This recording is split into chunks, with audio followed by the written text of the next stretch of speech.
Okay दोस्तों, अब हम लोग कुछ और क्वेश्चन देखते हैं। यहां पर क्या है, देखो ये जो फ्रेम है, ये फ्रेम में ये हिंज पॉइंट्स है, यानी इस पॉइंट के अबाउट ये मूव तो कर सकता है, बट ये दोनों इस यहां पे जुड़ा हुआ है। ठीक है, ये दोनों आपस में जुड़ा हुआ है, बट एक दूसरे के रेस्पेक्ट में ये मूव कर सकता है, something like this. It's a hinge, it can move, right. So ये जो पूरा सारे फ्रेम्स है वो सारे आपस में रंबस है, यानी ये वाला लेंथ, ये वाला लेंथ, ये वाला लेंथ, ये वाला लेंथ सब इक्वल है, और ये जो लेंथ का रेशियो है वो है 3:2:1। ठीक है, सो सवाल ये पूछा गया है, जो ये वाला एन को अगर मैं स्पीड v से टुवर्ड्स राइट खींच रहा हूं, तो यहां पर जो हमारा हिंजेस है A1 A2 इनका, और B1 B2 B3 इन तीनों का रेस्पेक्टिव स्पीड कितने होने वाली है, हमें उस इंस्टेंट पे निकालना है जिस इंस्टेंट पे ये सारे स्क्वायर्स है। स्क्वायर से मतलब ये वाला वर्टिकल एंगल जो है वो जब 90 डिग्री है, उस टाइम पे ये सारे के सारे स्पीड हमें निकालनी है। ओके, बाय सिमेट्री में एक चीज तो बोल सकता हूं, जो A1 और A2 है वो डेफिनेटली हमारा किसी भी हालत पे वर्टिकली मूव नहीं कर सकता है, उनका मूवमेंट जो होगा वो डेफिनेटली हमारा हॉरिजॉन्टल होगा, राइट। सो अब हम लोग थोड़ा ड्रॉ कर लिख ले, उसको अब हिंज की तरह ट्रीट करने का कोई फायदा नहीं है, इनको हम लोग सिंपल स्क्वायर की तरह ही मैं ट्रीट कर रहा हूं। लेफ्ट वाला जो एंड है वो डेफिनेटली हमारा फिक्स है, ये दीवार के साथ जुड़े हुए होने के कारण इसका स्पीड हमारा 0 है। ये सारे के सारे हमारा स्क्वायर्स है, ठीक है। ओके, सो मान लो ये वाला लेंथ है 3L, ये वाला लेंथ है 3L, तो ये वाला लेंथ है 2L, ये वाला लेंथ है 2L, this is L, this is L, ये वाला एंड का स्पीड मैंने दे दिया हूं v।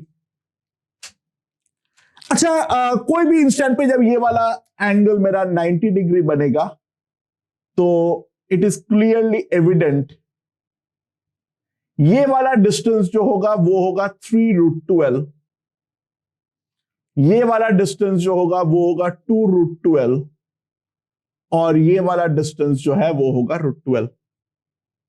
ठीक है, नाउ ये वाला पॉइंट है A1, ये वाला पॉइंट है A2,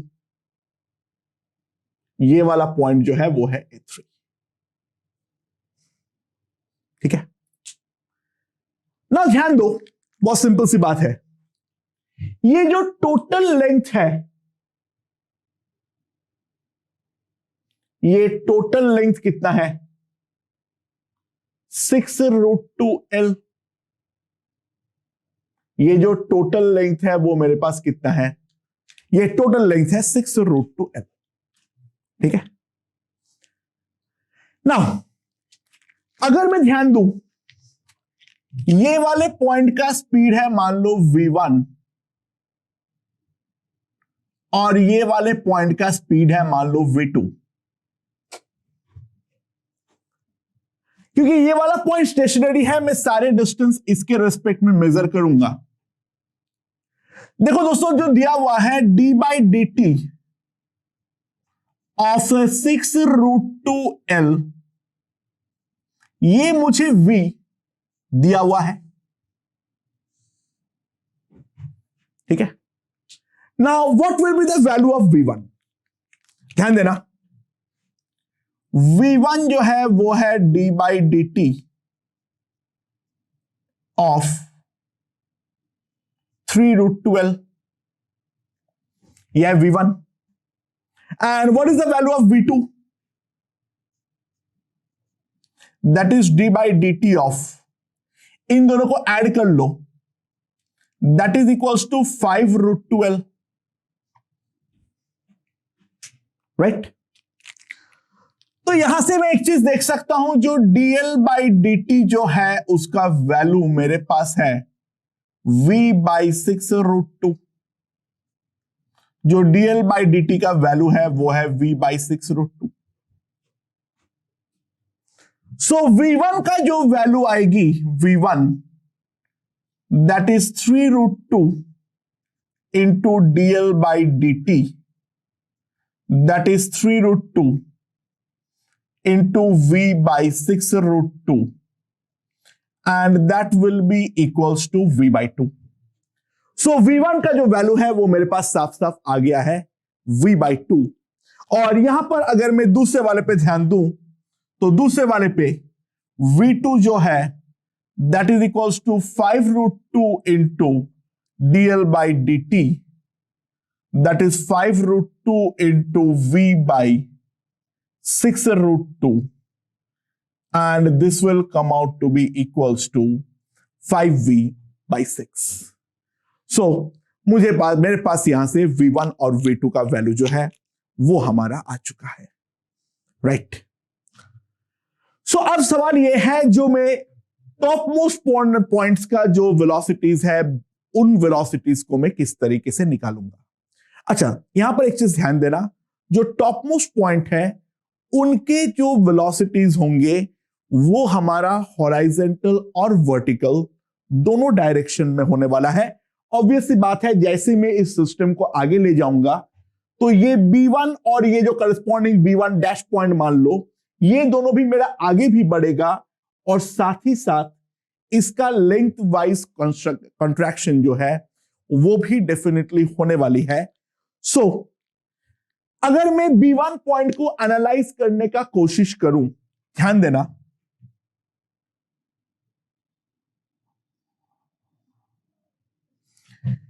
b1 पॉइंट दो रॉड के साथ जुड़ा हुआ है, right. This is a point b1। Now ये वाला ऑब्वियसली बात है स्टेशनरी है और ये वाला हॉराइजेंटली आगे बढ़ रहा है with the speed of v/2। Now b1 का velocity without any loss of generality में vx और vy मान सकता हूं। नाउ जहां तक रही बात vx की, तो vx का वैल्यू मेरे ख्याल से मैं डायरेक्टली लिख सकता हूं, क्योंकि ये वाला पॉइंट मेरा स्टेशनरी है, ये वाला पॉइंट मेरा स्टेशनरी है और ये वाला पॉइंट मेरा v/2 से आगे जा रहा है। तो b1 पॉइंट का जो वेलोसिटी होगा वो डेफिनेटली मेरा इन दोनों का एवरेज होने वाला है, यानी vx में डायरेक्टली मेरे ख्याल से लिख सकता हूं equals to v/4। I hope ये वाला पॉइंट समझ में आया होगा मैं कैसे लिख पा रहा हूं। और ऐसे भी अगर लेंथ वाइज भी देखना चाहिए तो ये वाला जो लेंथ होगा वो 3√2 l/2 होगा, जिसको मैं डिफरेंशिएट करूंगा तो नीचे यहां पर और एक 2 का टर्म आएगा। सिंपली जो x डायरेक्शन में वेलोसिटी का कंपोनेंट आएगा that will be equals to v/4। अच्छा, अब ये वाला एंगल जो है वो इस इंस्टेंट पे 45 डिग्री है और ये वाला एंगल जो है वो भी हमारा 45 डिग्री है। नाउ अगर मैं vx और vy को कंपोनेंट के अलोंग रिजॉल्व करूं, vx और vy को अगर मैं कंपोनेंट के अलोंग रिजॉल्व करूं तो ध्यान देना, जो ये वाले रॉड के अलोंग vy का दो कंपोनेंट है लाइक दिस एंड दिस, और vx का भी दो कंपोनेंट है लाइक दिस एंड दिस, और v2 का भी दिस इज 45, दो कंपोनेंट है like this and this, right. So ये वाला एंगल 45 है तो ये वाला एंगल भी 45 है। सो मेरे पास यहां से दो इक्वेशन आता है। ये वाले रॉड का अगर मैं लेंथ कंस्ट्रेंट अप्लाई करता हूं तो ये वाले रॉड का लेंथ कंस्ट्रेंट अप्लाई करते हुए लिख सकता हूं vy cos 45 minus v x cos 45 that must be equals to 0। Wow, मुझे दूसरे इक्वेशन की जरूरत भी नहीं है, खैर उसको लेकिन मैं सॉल्व करूंगा, वो सेटिस्फाई होना चाहिए, वरना क्वेश्चन गलत किया हूं मैं कहीं पर। तो मेरे पास यहां से डायरेक्टली आ गया है v x equals to v y. ठीक है, यहां पर मेरे पास डायरेक्टली आ गया है v x equals to v y. And अगर मैं ये वाले रॉड को इस्तेमाल करता तो रॉड के लेंथ के अलोंग वेलोसिटीज इक्वल होना चाहिए। तो यहां पर आ रहा है V Y sine 45, V Y और V X that is equals to v by 2 into cos 45। ये मेरे पास आ जाएगा। एंड अगर मैं इसको सॉल्व करूं 1/√2 कैंसल्ड, तो मेरे पास जो आ जाएगा that will give me v x plus v y that will be equals to v by 2, but v x equals to v y है, so 2vx that will be equals to 2vy that will be equals to v by 2. So top most point का अगर मैं बात करूं b1 point का, तो vx equals to vy equals to v by 4।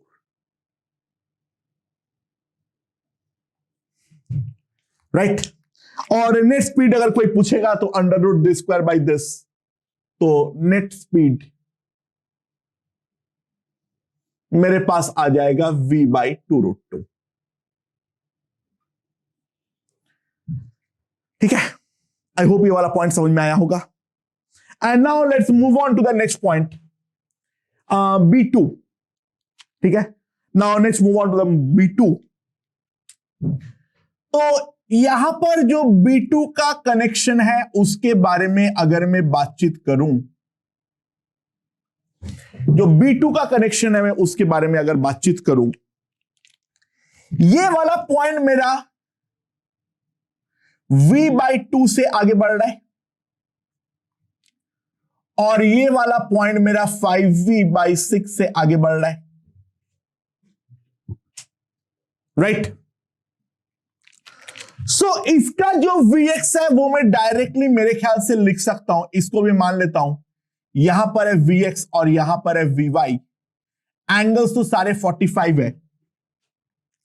मेरे ख्याल से मैं Vx के बारे में डायरेक्टली लिख सकता हूं, जो Vx will be equals to कितना, V by 2 plus 5V by 6 that divided by 2। इन दोनों का एवरेज आना चाहिए, हम बाद में भी सॉल्व करके देखेंगे जो इन दोनों का एवरेज आ रहा है या नहीं आ रहा है, बट आना तो चाहिए। राइट, सो कितना है, अगर मैं देखूं this will be equals to 8V by 6, so 8V by 6 by 2 that is equals to 4V by 6 and that is equals to 2V by 3। मेरा Vx का वैल्यू जो आ गया है वो आ गया है कितना, 2V बाई 3। नाउ Vy निकालने के लिए अगेन हमें लेंथ कंस्ट्रेंट का इस्तेमाल करना पड़ेगा। Vy को हम दो कंपोनेंट पर रिजॉल्व कर लेते हैं, लाइक दिस एंड दिस, और Vx को भी हम दो कंपोनेंट के रिजॉल्व कर लेते हैं, लाइक दिस एंड दिस। ठीक है, एंड V बाई 2 को भी ऐसे कंपोनेंट पर रिजॉल्व कर लो, और 5V बाई 6 को भी ऐसे कंपोनेंट पे रिजॉल्व कर लो। ठीक है, नाउ ये वाले डायरेक्शन के अलोंग की अगर मैं बात करूं तो ध्यान देना, Vx cos 45 ये वाले रॉड के लिए Vx cos 45 minus Vy cos 45, ये वैल्यू मेरे पास आ जाएगा V by 2 into cos 45। So पहला इक्वेशन जो मेरे पास आएगा, Vx minus Vy that is equals to v/2। और दूसरा इक्वेशन के लिए मैं ये वाला रॉड का लेंथ कंस्ट्रेंट का इस्तेमाल करूंगा। तो ये वाला रॉड का लेंथ कंस्ट्रेंट का इस्तेमाल करते हुए Vx sin 45 plus Vy sin 45 that is equals to 5v/6 cos 45। 45 होने पे साइन कॉस हम कहीं पर भी बोल रहे हैं, फर्क नहीं पड़ता है। तो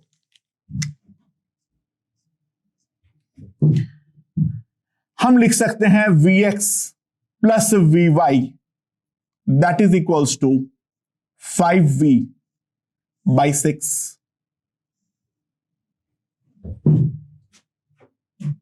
अच्छा ध्यान देना, जैसे मैं इन दोनों इक्वेशन को ऐड करूंगा तो Vx का वैल्यू जो हमने डायरेक्टली निकाले थे वो वैल्यूज मेरे यहां पास आ जाएंगे, और Vy निकालने के लिए सिंपल सा काम एक ही करना है, और वो कितना है, इन दोनों को सब्सट्रैक्ट कर दो। तो 2Vy मेरे पास आएगा 5v/6 माइनस v/2। तो मेरे पास कितना आ जाएगा 2v/6, इसको मैं क्या, हाँ 2v/6 आ जाएगा। सो v/3, सो Vy का वैल्यू आ जाएगा v/6।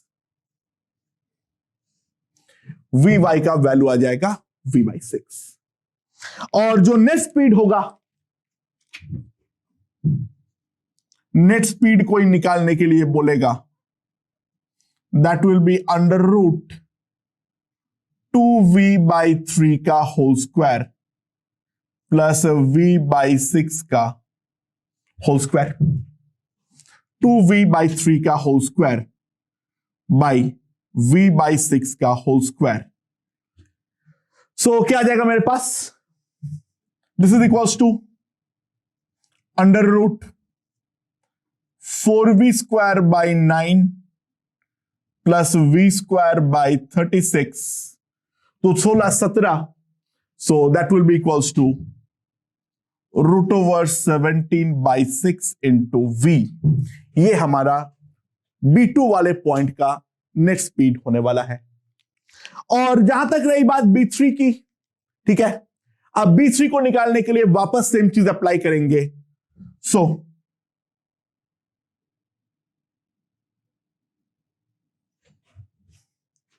यहां पर ये वाला पॉइंट मेरा 5v/6 से जा रहा है, ये वाला पॉइंट मेरा v से जा रहा है, तो इसका स्पीड मैंने अगेन मान लिया Vx और Vy, तो ये मेरा है B2, ठीक है, and this is my B3। अच्छा Vx में डायरेक्टली लिख सकता हूं, और एनी ऑफ Vy और Vx के कंपोनेंट पे रिजॉल्व कर लो। सो मेरे पास जो आ जाएगा वो आ जाएगा मेरे पास Vx प्लस Vy, अब डायरेक्टली लिख रहा हूं, वो V आएगा, और Vx माइनस Vy मेरे पास आ जाएगा 5v/6। And now if I add तो मेरे पास Vx आ जाएगा v plus 5v/6 divided by 2, that is equals to 11v/2, sorry 12। और दोनों को अगर मैं सब्सट्रैक्ट करता हूं तो मेरे पास ये आ जाएगा 2vy that is equals to मेरे पास आ जाएगा v/6। सो Vy का वैल्यू आ जाएगा v/12, right. And net speed के बारे में अगर बात करेंगे तो अगेन क्या आ जाएगा मेरे पास, so this will be equals to v/12, वो तो कॉमन ले लो, under root 11² 121 plus 1² that is equals to 1, that will be equals to under root 122. So root over 122/12 into v, that will give me the net speed of the point B3. So इस तरीके से हम using the concept of length constraint जो हमने rigid body के लिए apply किए थे, हम V1, V2 और V3 के बीच में जो वेलोसिटीज है उनके बीच में बेसिकली हम आसानी से रिलेशंस बना सकते हैं, राइट? ओके दोस्तों, so now let's move on to question number 6। Question number 6 में यहां पर ध्यान देना, दो धागा है अलग अलग, ठीक है?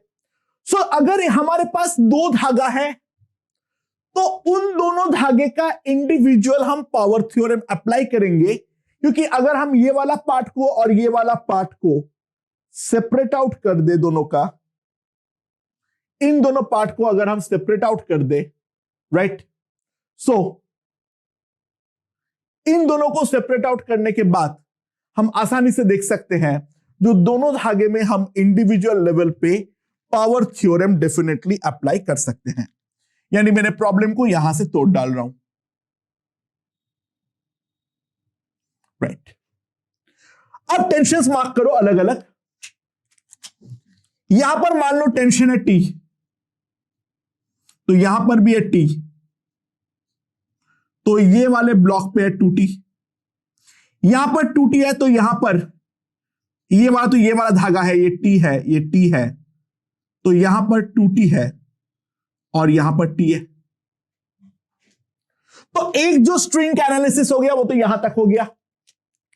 और यहां पर अगर मैं बात करूं, इस वाले धागे में T डैश मान लो, यहां पर T डैश, तो यहां पर भी T डैश, यहां पर भी T डैश, यहां पर जो लगेगा that will B 2T dash.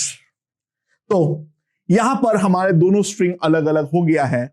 So question number 6 में हमें ज्यादा दिमाग लगाने की जरूरत नहीं है, सिंपली हम दोनों ब्लॉक में अलग अलग से पावर थ्योरम लगाएंगे दोनों धागे के लिए। तो यहां पर मेरे पास आ जाएगा 2T into minus 2T into VA, यहां पर 2T ऊपर VA नीचे। और यहां पर अगर मैं देखूं 2T इंटू VB और इसमें plus T into VB, that must be equals to 0। तो मेरे पास यहां पर आ जाएगा 2VA must be equals to 3VB। तो पहले VA और VB के बीच में एक रिलेशन आएगा, आना भी चाहिए था, क्योंकि इंडिविजुअल लेवल पे ये वाला स्ट्रिंग का लेंथ कंस्ट्रेंट जो है वो हमारा सेटिस्फाई होना चाहिए था। ऑन द अदर हैंड अगर मैं ये वाला स्ट्रिंग को एनालाइज करूं तो ये वाले स्ट्रिंग को एनालाइज करके हमें क्या मिलेगा, ध्यान देना, यहां पर T डैश ऊपर और VB भी ऊपर, T डैश इंटू VB, और यहां पर 2T ऊपर VC नीचे, minus 2T dash into VC, that must be equals to 0। तो मेरे पास VB का वैल्यू सिंपली आ जाएगा 2VC के इक्वल। सो VB और VC में एक इंडिविजुअल रिलेशन रहेगा और VA और VB के बीच में एक इंडिविजुअल रिलेशन रहेगा। तीनों में कोई कंबाइंड रिलेशन हम ऐसे सच नहीं बना सकते हैं, राइट? बट ये दोनों इक्वेशन जो है वो हमारा इंडिविजुअल लेवल पे सेटिस्फाई होना जरूरी है। समझ में आया? Okay. So now similar question, the question number 7, उस चीज को एनालाइज करने के बारे में सोचते हैं ना। यहां पर अगर मैं देखूं, मैंने ये वाले धागे में टेंशन को T ले लेता हूं, तो ये T T T T, ये 2T, ये T T T T T T, ये 2T, राइट? और यहां पर एक दूसरा धागा है, तो यहां पर अगर हम ध्यान दें, इसके ऊपर नीचे की तरफ T डैश, इसके ऊपर नीचे की तरफ T डैश, एंड D के ऊपर अपवर्ड डायरेक्शन में 2T डैश होगा।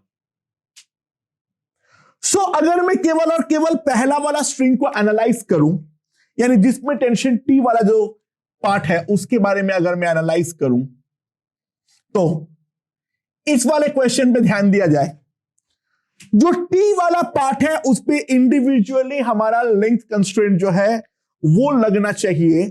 तो सिंपल सी बात है, T ऊपर VC नीचे, minus T into VC, right. उसके बाद 2t ऊपर VB ऊपर plus 2t into VB, 2t ऊपर VA ऊपर plus 2t into VA, that must be equals to 0। तो जो पहला रिलेशन मेरे पास आ जाएगा that is VC will be equals to 2VA plus 2VB, ये मेरे पास आ जाएगा। और साथ में दूसरा वाला इक्वेशन, दूसरा वाला धागे के बारे में अगर देखूं तो ये वाले धागे का भी इंडिविजुअली हमारा लेंथ कंस्ट्रेंट अप्लाइड होना चाहिए। तो T डैश डाउनवर्ड VA ऊपर minus T dash into VA, और फिर ये वाला T डैश नीचे और VB ऊपर minus T dash into VB, और 2T डैश ऊपर VD नीचे minus 2T dash into VD, that must be equals to 0। So VA plus VB plus 2VD, that must be equals to 0। ये एक relation मेरे पास आ गया है। सो इंडिविजुअली अगर C और D में हमें रिलेशन बनाना है तो VA प्लस VB को मैं एलिमिनेट कर दूंगा इन दोनों इक्वेशन से। VA plus VB equals to minus 2VD, तो सिंपल सी बात है VC 2 इंटू माइनस 2VD, तो VC plus 4VD, that must be equals to 0। तो ये मेरा VC और VD में आसानी से रिलेशन आ चुका है। ठीक है, तो और कुछ क्वेश्चंस देखते हैं कंस्ट्रेंट के ऊपर, राइट।